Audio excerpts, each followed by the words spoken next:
Hello guys, എല്ലാവരും ഈ ഒരു ഐറ്റം കണ്ടിട്ടുണ്ടാവില്ലേ? കാണാത്തവർക്കായിട്ട് പറയാം കേട്ടോ. ഇതാണ് റെഡിമെയ്ഡ് പൂരി കേട്ടോ. അപ്പോൾ നമുക്കൊന്നൊരു മസാല പൂരി ഉണ്ടാക്കിയാലോ? ഈ പാനിപൂരി എന്നൊക്കെ കേട്ടിട്ടുണ്ടാവില്ലേ? മസാല പൂരി കേൾക്കാത്തവരായിട്ടൊന്നും ഉണ്ടാവില്ല, ഇല്ലാത്തവർക്ക് പറയാം കേട്ടോ. ഇതിൻ്റെ ഒരു റെസിപ്പിയാണ്. അപ്പോൾ ഈ യൂട്യൂബൊക്കെ എടുത്ത് നോക്കിക്കഴിഞ്ഞാൽ തന്നെ പലതരം പാനിപൂരി അല്ലേ, ഇപ്പോൾ ഷവർമ ഫില്ലിംഗ് ഒക്കെ ആയിട്ടുള്ള അങ്ങനത്തെ ഷോർട്സ് കാര്യങ്ങളൊക്കെ വരുന്നുണ്ട് അല്ലേ. പക്ഷേ ഇതിൻ്റെ ഒരു വെറൈറ്റിയാണ്. അപ്പോൾ എല്ലാവരും വീഡിയോ സ്കിപ്പ് ചെയ്യാതെ തന്നെ കാണണം കേട്ടോ. ഞാൻ വീട്ടിൽ ചെന്നാലേ എൻ്റെ ഉപ്പാക്ക് ഉണ്ടാക്കി കൊടുക്കേണ്ട മെയിൻ ഐറ്റാട്ടോ ഈ മസാലപൂരി. ഉപ്പാക്ക് എന്നല്ല കേട്ടോ, വീട്ടിലെല്ലാവർക്കും ഭയങ്കര ഇഷ്ടമാണ് കേട്ടോ. അതുപോലെ തന്നെ എൻ്റെ ഹസ്ബൻഡിനാണെങ്കിലും അവിടെ ഉള്ളവർക്കാണെങ്കിലും ഭയങ്കര ഇഷ്ടമാണ് കേട്ടോ. അവർ ആദ്യമായിട്ട് കഴിക്കണത് ഞാൻ ഉണ്ടാക്കി കൊടുത്തതിന് ശേഷമാണ്. ഇപ്പോഴൊക്കെ പുറത്ത് പോയി കഴിഞ്ഞാൽ നമുക്ക് കിട്ടുന്ന ഒരു ഐറ്റം കൂടിയാണല്ലോ ഈ മസാലപൂരി ആയാലും പാനിപൂരി ആയാലൊക്കെ. ഈ ഷോപ്പുകളിലായാലും അല്ലെങ്കിൽ ഈ ബംഗാളികളൊക്കെ വിൽക്കുന്നുണ്ടാവില്ലേ. പക്ഷേ ഇങ്ങനെയൊക്കെ കണ്ടാലും നമ്മൾ ചോദിക്കും, പക്ഷെ മൂപ്പർ വാങ്ങിച്ചു തരില്ല കേട്ടോ.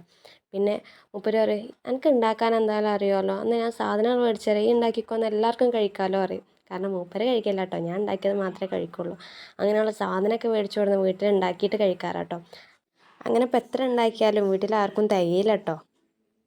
പിന്നെ പാനിപൂരി ഉണ്ടാക്കുന്ന വീഡിയോകളൊക്കെ അല്ലേ ഒരുപാട് വീഡിയോ, നല്ലതും ഉണ്ടാവും ചീത്തതും ഉണ്ടാവും.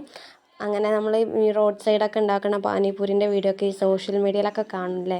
അങ്ങനെയൊക്കെ കാണുമ്പോൾ പിന്നെ നമുക്ക് പുറത്തുനിന്ന് കഴിക്കാനുള്ള ഒരു മൂഡൊന്നും ഉണ്ടാവാറില്ല. അതുകൊണ്ട് തന്നെ അങ്ങനെ വല്ലാണ്ട് മേടിച്ച് തരാൻ നിർബന്ധിക്കാറുമില്ല കേട്ടോ. അതുകൊണ്ട് പിന്നെ വീട്ടിൽ എങ്ങനെയായാലും എത്ര റിസ്ക് എടുത്തിട്ടാണെങ്കിലും വീട്ടിലുണ്ടാക്കാറ് തന്നെ കേട്ടോ.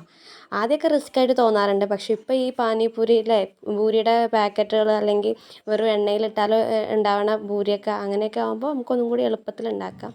അപ്പോൾ നമ്മളിപ്പോൾ ഇന്ന് ഉണ്ടാക്കണത് അങ്ങനെ റെഡിമെയ്ഡ് പൂരി കൊണ്ടാണ് കേട്ടോ. പിന്നെ നമ്മൾ ഇതിലൊരു സ്വീറ്റ് പാൻ ഉണ്ട്, അത് നമ്മൾ വീട്ടിൽ ഉണ്ടാക്കാറില്ല. കാരണം മധുരത്തോട് വീട്ടിലാർക്കും താല്പര്യമില്ല.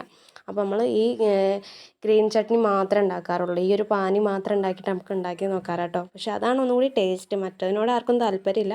അപ്പോൾ എന്തായാലും നിങ്ങളൊന്ന് വീട്ടിൽ ട്രൈ ചെയ്ത് നോക്കുക കേട്ടോ. എല്ലാവരും ഫീഡ്ബാക്ക് അറിയിക്കണം.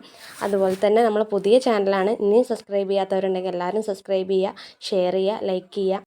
അതുപോലെ തന്നെ നിങ്ങളുടെ അഭിപ്രായങ്ങളൊക്കെ കമൻറ്റ് ചെയ്യുക. പിന്നെ ഒരുപാട് ആൾക്കാർ സബ്സ്ക്രൈബ് ചെയ്യാത്ത നമ്മളെ വീഡിയോസൊക്കെ കാണുന്നുണ്ട്. അപ്പോൾ എല്ലാവരും ഒന്ന് സബ്സ്ക്രൈബ് ചെയ്ത് സപ്പോർട്ട് ചെയ്യണം.